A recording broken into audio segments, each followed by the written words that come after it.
Hello दोस्तों, मैं हूं आपका अकबर। तो दोस्तों, वैसे तो आपने बहुत सारी हॉरर कहानियां सुनी होगी, लेकिन आज की जो कहानी है ना, यह कहानी आपको सच में डर का एहसास करा देगी। तो इस वीडियो को शुरू से लेकर अंत तक जरूर देखिएगा। और हाँ, अगर ये वीडियो आपको अच्छा लगे तो इस वीडियो को आप एक लाइक जरूर कीजिएगा, और चैनल पर नए हैं तो चैनल को सब्सक्राइब जरूर से कर दीजिएगा। तो चलिए इस वीडियो को स्टार्ट करते हैं।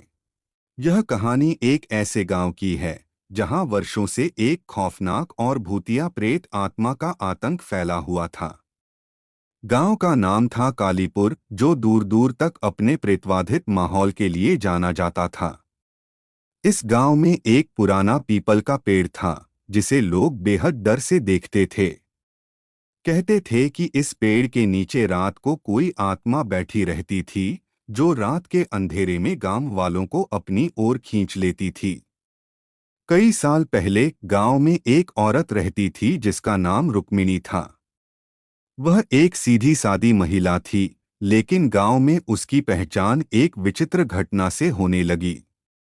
कहते हैं कि रुक्मिणी के पति की एक दुर्घटना में मौत हो गई, जिसके बाद वह गहरे अवसाद में चली गई। वह हर रात पीपल के पेड़ के नीचे जाकर बैठती और अपने पति की आत्मा से बात करने की कोशिश करती थी। एक रात जब वह वापस नहीं लौटी, तो गांव वालों ने उसे खोजने का प्रयास किया, लेकिन उसका कहीं पता नहीं चला।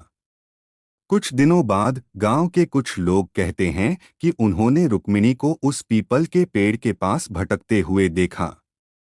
लेकिन यह वही रुक्मिणी नहीं थी जिसे वे जानते थे। यह अब एक भयानक और विकृत आकृति थी, जिसकी आंखें लाल थीं और उसकी आवाज किसी जानवर की तरह गूंजती थी।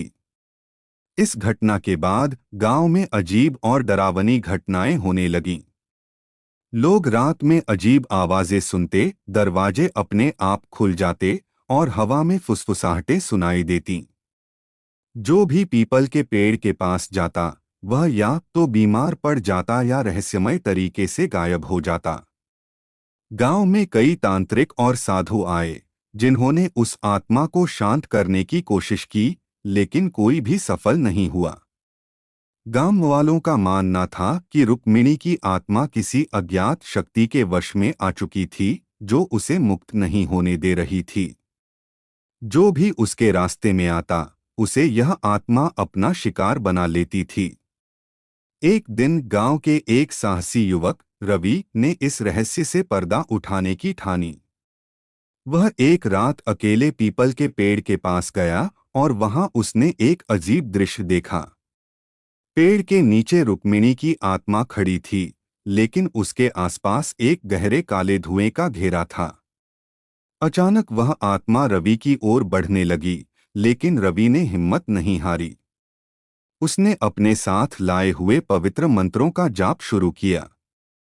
कहते हैं कि जैसे ही रवि ने मंत्रों का उच्चारण किया, वह काला धुआं गायब हो गया और रुक्मिणी की आत्मा शांत हो गई। उस घटना के बाद से गांव में शांति लौट आई, लेकिन गांव वाले अब भी पीपल के पेड़ के पास जाने से डरते हैं। उनका मानना है कि प्रेत आत्मा का असर पूरी तरह खत्म नहीं हुआ और वह कभी भी फिर से जाग सकती है। इसीलिए कालीपुर गांव की यह भूतिया कहानी आज भी लोगों के दिलों में डर का साया बनी हुई है।